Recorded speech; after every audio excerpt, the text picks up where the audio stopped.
നമസ്കാരം ഗൈസ്, ഞാൻ നിങ്ങളുടെ സ്വന്തം SB. അപ്പോൾ വീണ്ടും ഒരു വീഡിയോയിലൂടെ ഞാൻ തിരിച്ചു വന്നിരിക്കുകയാണ്. വീഡിയോ ചെയ്യാൻ എനിക്ക് സമയം കിട്ടുന്നില്ല. നേരത്തെ ഷൂട്ട് ചെയ്ത 3-4 വീഡിയോ ഇപ്പോൾ പെൻഡിങ് നിൽപ്പുണ്ട്. അതെന്താണെങ്കിലും ഞാൻ ഫ്രീ ആവുന്ന പോലെ ആസ് എർലി ആസ് പോസിബിൾ വരുന്നതാണ്. അപ്പോൾ ഇന്നത്തെ നമ്മുടെ വീഡിയോ എന്താണെന്ന് ചോദിച്ചു കഴിഞ്ഞാൽ എമ്പുരാന്റെ എന്റെ റിവ്യൂ അഥവാ എന്റെ അഭിപ്രായങ്ങളാണ്. അപ്പൊ ഈ വീഡിയോ ഞാൻ ചെയ്യുന്നത് എന്റെ ഒരു സബ്സ്ക്രൈബറിന്റെ റിക്വസ്റ്റ് മൂലമാണ്. അപ്പം ഈ വീഡിയോ സബ്സ്ക്രൈബർക്ക് ഞാൻ ഡെഡിക്കേറ്റ് ചെയ്യുന്നു. അപ്പം എന്റെ പ്രിയപ്പെട്ട സബ്സ്ക്രൈബർ, എന്താണ് എനിക്ക് പറയാനുള്ളത് എന്താണെന്ന് വെച്ചാല്, എന്താണ് എനിക്ക് പറയാനുള്ളത് എന്ന് വെച്ചാൽ, നീ ഈ സിനിമ പ്രത്യേകിച്ച് ഒന്നും എക്സ്പെക്ട് ചെയ്യണ്ട. ജസ്റ്റ് ഒരു മലയാള സിനിമയായിട്ട് പോയി കാണുക. സോഷ്യൽ മീഡിയയിൽ ട്രോള് വായിക്കാൻ, റിവ്യൂ കാണുന്ന ഒന്നും പോകണ്ട. നേരെ പോയി കാണുക. മലയാളത്തിൽ ഇതുവരെ വരാത്ത പോലത്തെ ഒരു നല്ല സിനിമയാണ്.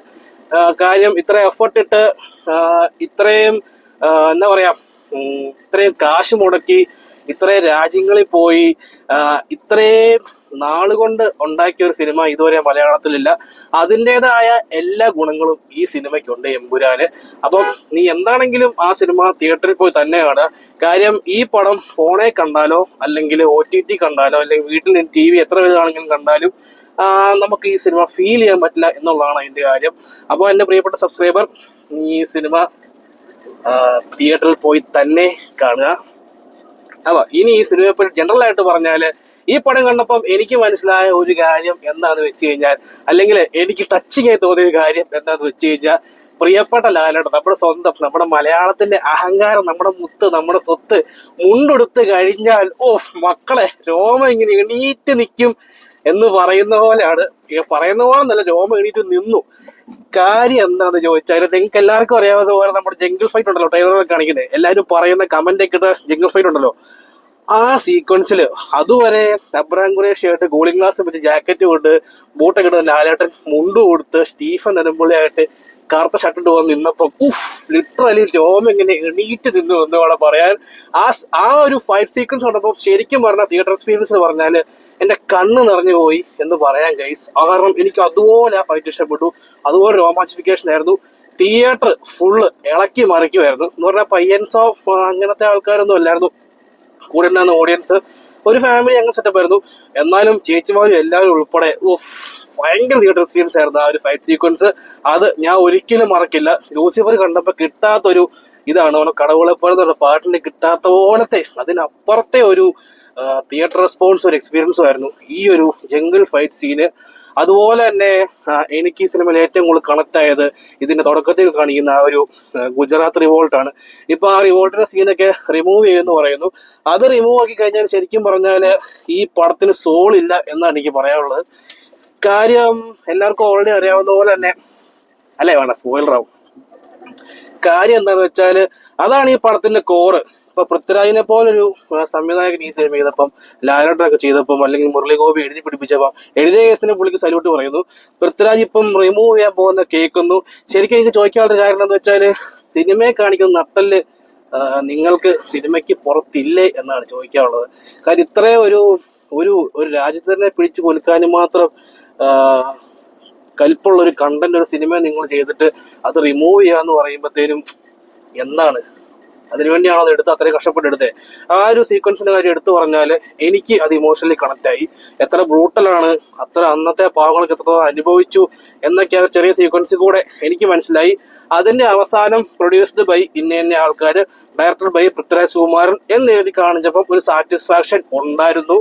അത് പ്രൈസ്ലെസ്സും ആയിരുന്നു. അപ്പം നിങ്ങൾ ഇതിനകത്തെ സീൻസ് എടുത്ത് മാറ്റി കഴിഞ്ഞാൽ, അതെടുത്ത് മാറ്റി കഴിഞ്ഞാൽ പിന്നെ ഈ പടത്തിന് സോളില്ല എന്ന് വേണം പറയാൻ.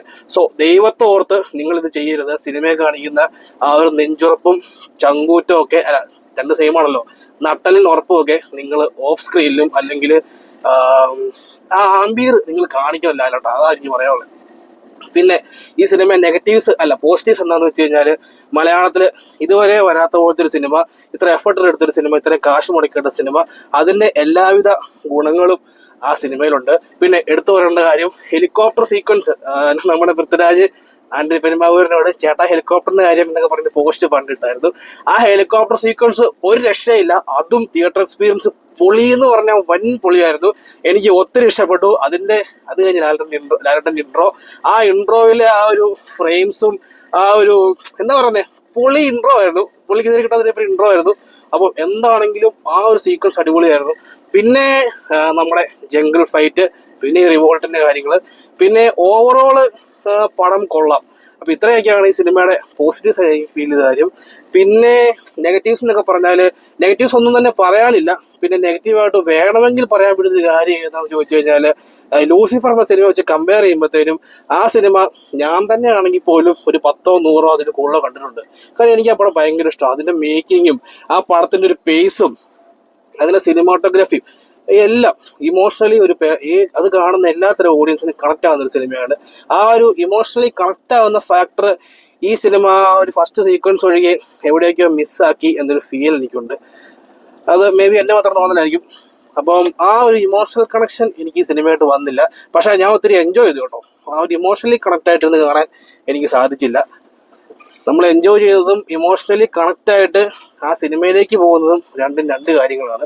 സോ ആ ഒരു ഡിഫറെന്റ് ലെവൽ ഓഫ് എക്സ്പീരിയൻസ് ആണ് ഈ രണ്ട് പടവും. പിന്നെ ലൂസിഫറുമായിട്ട് നിങ്ങൾ ദൈവത്തെ ഓർത്ത് ഈ പടത്തിനെ കമ്പയർ ചെയ്തിട്ട് പോകരുത്. പിന്നെ കുറെ പേര് റിവ്യൂ ഒന്നും കേട്ടിട്ടോ കണ്ടിട്ടോ അല്ലെങ്കിൽ കമന്റ് വായിച്ചിട്ടോ ഒന്നും പോകരുത്. പാതി സ്പോയിലറാണ്. ഈ പടം റിലീസ് ചെയ്ത അന്ന് തൊട്ട് 26-ാം തീയതി ലാലേട്ടൻ കൊച്ചിൻ ജെയിൻ യൂണിവേഴ്സിറ്റി വന്നിട്ട് ഞങ്ങളോട് പറഞ്ഞു, എന്നോടൊക്കെ മൂത്ത് നോക്കിയിട്ട് പറഞ്ഞു, നാളെ പോയി കാണാൻ പിള്ളേരെ എന്ന് പറഞ്ഞു. പക്ഷെ എനിക്കൊന്ന് ടിക്കറ്റ് കിട്ടിയില്ല. കാര്യം കൊച്ചിയിൽ പോയി കാണാൻ താല്പര്യമില്ലായിരുന്നു. ഞാൻ ഇന്നലെ 29-ാം തീയതി ഏറ്റുമാരി യൂജിയമ്മിലാണ് കണ്ടത്. അപ്പോൾ ലാലേട്ടൻ കണ്ട വാക്ക് ഞാൻ പാലിച്ചു. അപ്പം 2 ദിവസം കഴിഞ്ഞാണ് ഈ സിനിമ ഞാൻ കണ്ടത്. ആ നിമിഷം വരെ ഒരു റിവ്യൂ ഞാൻ കണ്ടിട്ടില്ല. ഒരു ഇൻസ്റ്റാഗ്രാമിൽ കയറിയപ്പോൾ ഒരു പോസ്റ്റൊക്കെ ജസ്റ്റ് വായിച്ചു, കമന്റ് ബോക്സ് നോക്കിയിട്ടില്ല. അങ്ങനെ ഫ്രഷ് ആയിട്ട് പോയി സിനിമ കണ്ടു. എന്നിട്ട് വന്നേച്ച് ഈ സംഭവങ്ങളെല്ലാം നോക്കി. അപ്പോൾ എനിക്ക് കണ്ടപ്പോൾ തോന്നി എന്താ വെച്ച് കഴിഞ്ഞാൽ പാതി സ്പോയിലറാണ്. ഇത് കാണാൻ പോകുന്നൊരു പ്രേക്ഷകന് അല്ലെങ്കിൽ ചിലരുടെ കമന്റ് വായിച്ചു കഴിഞ്ഞാൽ പിന്നെ ഇനി ഇത് കാണണോ എന്നൊക്കെ തോന്നുന്ന പോലൊക്കെ എനിക്ക് ഫീൽ ചെയ്തു. അപ്പൊ ദൈവത്തെ ഓർത്ത് നിങ്ങൾക്ക് ജെനുവിനായിട്ട് ഞാൻ പറയുവാണ്, നിങ്ങൾക്കൊരു സിനിമ കാണുന്നുണ്ടെങ്കിൽ നിങ്ങൾ റിവ്യൂ കാണാതിരിക്കുക. നിങ്ങൾ സോഷ്യൽ മീഡിയയിലെ പോസ്റ്റോ കമന്റ്സോ വായിക്കാതിരിക്കുക. നിങ്ങൾക്ക് ആ പടത്തിന് ട്രെയിലർ കണ്ടു, ഇഷ്ടപ്പെട്ടു, ഇല്ലെങ്കിൽ അതിന്റെ കണ്ടന്റ് നിങ്ങൾക്ക് ഒരു ഐഡിയ കിട്ടി, നിങ്ങൾക്ക് ഇഷ്ടപ്പെട്ടെങ്കിൽ നിങ്ങളത് തീർച്ചയായിട്ടും കാണുക. അല്ലാതെ സോഷ്യൽ മീഡിയയിൽ പോയി എല്ലാം വായിച്ചിട്ട് പ്രജുഡിസ്ഡ് ആയിട്ട് കണ്ടു കഴിഞ്ഞാൽ പടത്തിനെ നിങ്ങൾക്കൊന്നും എൻജോയ് ചെയ്യാൻ പറ്റില്ല. അങ്ങനെ പോയത് കൊണ്ട് മാത്രം എനിക്ക് ഈ സിനിമ ശരിക്കും എൻജോയ് ചെയ്യാൻ പറ്റി. എൻജോയ് ചെയ്തു, ഇമോഷണലി അത്ര കണ്ടായില്ല. ഞാൻ ശരിക്കും എൻജോയ് ചെയ്തു. ഈ പടം നല്ല തിയേറ്റർ എക്സ്പീരിയൻസ് ആയിരുന്നു. ആ ഒരു 3 മണിക്കൂർ പോയതൊന്നും ഞാൻ ലിറ്ററലി അറിഞ്ഞില്ല എന്ന് പറയാം. ഫസ്റ്റ് ഹാഫിൽ എനിക്ക് ചെറിയൊരു സ്ലോ പേസ് ഫീൽ ചെയ്തു. കാര്യം കുറച്ചും കൂടെ സ്പീഡപ്പ് ആക്കുമായിരുന്നെങ്കിൽ ഫസ്റ്റ് ഹാഫ് അടിപൊളി ആയേനെ. അടിപൊളി അല്ല എന്നല്ല, കുറച്ചും കൂടെ അടിപൊളി ആയേനെ. ഫസ്റ്റ് ഹാഫിൽ ചെറിയൊരു ലാഗ് എനിക്ക് ഫീൽ ചെയ്തു. പക്ഷെ സെക്കൻഡ് ഹാഫിൽ അതൊന്നും ഇല്ലായിരുന്നു. കാര്യം സെക്കൻഡ് ഹാഫിൽ ഫുള്ള് നമ്മുടെ കേരളത്തിലെ സ്റ്റീഫൻ നെടുമ്പള്ളിയുടെയും പ്രിയദർശിനിയുടെയും നമ്മുടെ ജിതിന്റെ കഥയായിരുന്നു. അപ്പൊ അതുകൊണ്ട് സെക്കൻഡ് ഹാഫ് ഒട്ടും ലാഗ് എടുപ്പിച്ചില്ല. സെക്കൻഡ് ഹാഫ് ഫുള്ള് പൊളിയായിരുന്നു. പിന്നെ അവസാനം ഇതിനകത്ത് നമ്മളെ ഡ്രാഗന്റെ പടമുള്ള വില്ലനെയൊക്കെ റിവീൽ ചെയ്യുന്നൊരു സംഭവമുണ്ട്. അതൊക്കെ എനിക്ക് ശരിക്കും ഇഷ്ടപ്പെട്ടു. പിന്നെ എനിക്ക് ആ പുള്ളിയുടെ ബാക്ക് കണ്ടപ്പോൾ അറിയായിരുന്നു. കാര്യം ഈ പുള്ളീനെ ഞാൻ ആദ്യമായിട്ട് കണ്ട സിനിമ 2001 ഇറങ്ങിയ ആ സിനിമ ഞാൻ ഇപ്പോഴും കാണുന്നതാണ്. അതുകൊണ്ട് എനിക്ക് പുള്ളിയെ കണ്ട നന്നായിട്ട് അറിയാം. സോ പുള്ളിയായിരുന്നു, എനിക്കറിയായിരുന്നു. ഞാനോടും പറഞ്ഞില്ല, അയാളോട് സംസാരിച്ചില്ല. പക്ഷെ എനിക്കറിയായിരുന്നു അയാൾ തന്നെ ആയിരുന്നു ആ കഥാപാത്രം. അപ്പം അയാൾ ആരെന്ന് അറിയണമെങ്കിൽ നിങ്ങൾ തിയേറ്ററിൽ തന്നെ പോയി അറിയുക. പിന്നെ ലൂസിഫർ 3 ദ ബിഗിനിങ് എന്നാണ് അതിന്റെ പേര് കൊടുത്തേക്കുന്നത്. എന്തുകൊണ്ടാണ് എനിക്ക് മനസ്സിലായില്ല. ഇപ്പൊ അതിന്റെ ഒരു ട്രെയിലർ ഞാൻ ഇന്നലെ കണ്ടായിരുന്നു, ഇന്ന് രാവിലെ കണ്ടായിരുന്നു. അപ്പൊ L3 ദ ബിഗിനിങ് എന്ന് കൊടുത്തതിനകത്ത് എനിക്ക് മനസ്സിലായില്ല. പിന്നെ മുരളി ഗോപിയെ പോലൊരു സ്ക്രിപ്റ്റ് റൈറ്ററൊക്കെ എഴുതുന്ന ഒരു പടം ആകുമ്പോഴത്തേനും എത്രത്തോളം എവിടെയൊക്കെ ആർക്കട്ടൊക്കെ കൊള്ളും എന്നൊക്കെ നമുക്ക് കണ്ടു തന്നെ അറിയണം. പിന്നെ പറയുവാണെങ്കിൽ ഈ പടം ചർച്ച ചെയ്യുന്നതും അല്ലെങ്കിൽ ഈ പടത്തിൽ കാണിക്കുന്നതും ചില ഡയലോഗുകളൊക്കെ ഇപ്പോഴത്തെ ചില രാഷ്ട്രീയക്കാർക്കിട്ടും രാഷ്ട്രീയമായ സാഹചര്യങ്ങൾക്കിട്ടും എടുത്തിട്ട് ഊക്കുന്ന ഒരു സംഭവമാണ്. അപ്പം അതൊക്കെ നിങ്ങൾ മിസ് ചെയ്യാതിരിക്കുക. പിന്നെ ചില പ്രത്യേക കാറ്റഗറി ഓഫ് ആൾക്കാർ എന്തിനാണ് ഒരു പടം ഇറക്കുമ്പോൾ ഇത്രയൊക്കെ കിടന്ന് മുക്കുന്നതെന്ന് എനിക്ക് മനസ്സിലാകത്തില്ല. അപ്പൊ അവരുടെയൊക്കെ മുക്കൽ കാണുമ്പോൾ നിങ്ങൾ മനസ്സിലാക്കണം ഈ പടത്തിനകത്ത് എന്തോ ഉണ്ടെന്ന്. പക്ഷെ അത് കട്ട് ചെയ്യുന്നത് ഭയങ്കര മോശമാണ്. ആ പടത്തില് ഈ സിനിമയിൽ അത് കട്ട് ചെയ്ത് കഴിഞ്ഞു കഴിഞ്ഞാൽ ഉറപ്പായിട്ടും ഞാൻ വിചാരിക്കും നിങ്ങൾക്ക് നട്ടലില്ല എന്നേ വിചാരിക്കുള്ളൂ. പൃഥ്വിരാജ് വേട്ട അത് നിങ്ങളെ വെറുപ്പുകൊണ്ട് പറയുമല്ല, നിങ്ങളതാ ചെയ്യുന്നേ. കാര്യം ഇതിനേക്കാളിലും വലിയൊരു സംഭവം നമ്മുടെ വിജയുടെ മെർസലിലുണ്ടായിരുന്നു. ആ പടത്തിൽ അത് കട്ട് ചെയ്തില്ല, തിയേറ്ററിൽ മൊത്തം വിട്ട് ഓടിച്ചു. അന്ന് ഇതിനേക്കാളും വലിയ പ്രക്ഷോഭങ്ങളൊക്കെ ഉണ്ടായിരുന്നു. അവരത് കട്ട് ചെയ്തില്ല. അപ്പം അത് കുറച്ചും കൂടെ ഇതായിരുന്നു കേട്ടോ. അപ്പം അതേ ഒരു നിലപാട് നിങ്ങളും തുടരും എന്ന് ഞാൻ കരുതുന്നു. അപ്പം നിങ്ങൾ എന്താണെങ്കിലും ഈ സിനിമ തിയേറ്ററിൽ തന്നെ കാണുക.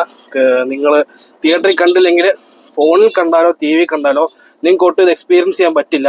പിന്നെ ഈ പടത്തിന് റിപ്പീറ്റ് വാല്യൂ കുറവായിരിക്കും എന്ന് ഞാൻ ഇപ്പോഴും അങ്ങ് പ്രെഡിക്റ്റ് ചെയ്യുവാണ്. കാര്യം ഇനി ഈ പടം ഞാൻ കാണാൻ പോകുന്നില്ല. കാര്യം എനിക്ക് അത് തോന്നുന്നില്ല. പക്ഷെ ലൂസിഫർ ഞാൻ ഇനിയും കാണും. ഈ ഒരു സിനിമ വന്നുകൊണ്ട് ലൂസിഫർ എന്ന ആ സിനിമയുടെ റിപ്പീറ്റ് വാല്യൂ കൂടിക്കൊണ്ടേ ഇരിക്കുന്നു. അപ്പൊ ആമസോൺ പ്രൈമില് ഇനിയിപ്പോ ലൂസിഫർ മറ്റൊരു റെക്കോർഡ് വേണമെങ്കിൽ കുറിച്ചേക്കാം. കാര്യം ഈ സിനിമ കണ്ടിറങ്ങിയിട്ട് ഇന്നലെ ഞാൻ കരുതിയ ആദ്യത്തെ കാര്യമാണ് ലൂസിഫർ ഇന്ന് സമയം കിട്ടിയാൽ വീട്ടിൽ പോയിരുന്ന് കാണണമെന്ന്. പക്ഷെ ഇത് കാണാൻ പറ്റില്ല. ഞാനിപ്പോൾ കണ്ട സിനിമ മാർക്കുമായിരുന്നു. സമയം കിട്ടുമ്പോൾ ഇരുന്ന് കാണാം. അപ്പോൾ അത്രയൊക്കെയാണ് എനിക്ക് സിനിമയെ പറ്റി പറയാനുള്ളത്. അപ്പോൾ എൻ്റെ പ്രിയപ്പെട്ട സബ്സ്ക്രൈബർ, നീ ഇത് തിയേറ്ററിൽ പോയി കാണുക April 4 അപ്പം ഞാൻ നിങ്ങൾ സ്വന്തം സൈനിങ്ങോ. നിങ്ങൾക്ക് വീഡിയോ ഇഷ്ടപ്പെട്ടെങ്കിൽ നിങ്ങൾ ലൈക്ക് ചെയ്യുക, ഷെയർ ചെയ്യുക, സബ്സ്ക്രൈബ് ബെൽ ബട്ടൺ കൊടുക്കുക. അപ്പോൾ ഞാൻ ഈ സിനിമ റിവ്യൂ പരിപാടി ചെറുതായിട്ട് സ്റ്റോപ്പ് ചെയ്ത് വേറെ ചാനലിലേക്ക് മാറ്റാമെന്ന് കരുതിയതാണ്. അതിനുള്ള സമയം എനിക്ക് കിട്ടുന്നില്ല, അതുകൊണ്ടാണ് മാറ്റാൻ പറ്റാത്തത്. അപ്പോൾ അത് ഞാൻ ഉടനെ മറ്റൊരു ചാനലിലേക്ക് മാറ്റും. അവിടെയും നിങ്ങൾ സപ്പോർട്ട് ചെയ്യാൻ പ്രതീക്ഷിക്കുന്നു. അപ്പം വീഡിയോ കണ്ടല്ലോ, നമസ്കാരം. നിങ്ങൾക്ക് ഇഷ്ടപ്പെട്ടെങ്കിൽ വീഡിയോ ലൈക്ക് ചെയ്യുക, ഷെയർ ചെയ്യുക, സബ്സ്ക്രൈബ് ചെയ്യുക, ബെൽ ബട്ടൺ അമർത്തുക, അങ്ങനെ സപ്പോർട്ട് ചെയ്യുക. ഈ വീഡിയോ ഞാൻ പറഞ്ഞില്ല സബ്സ്ക്രൈബറിന് വേണ്ടി മാത്രമുള്ളതാണ്. അപ്പോൾ ഞാൻ നിങ്ങളുടെ സ്വന്തം SB, നിന്റെ സ്വന്തം SB സൈനിങ് ഓഫ്.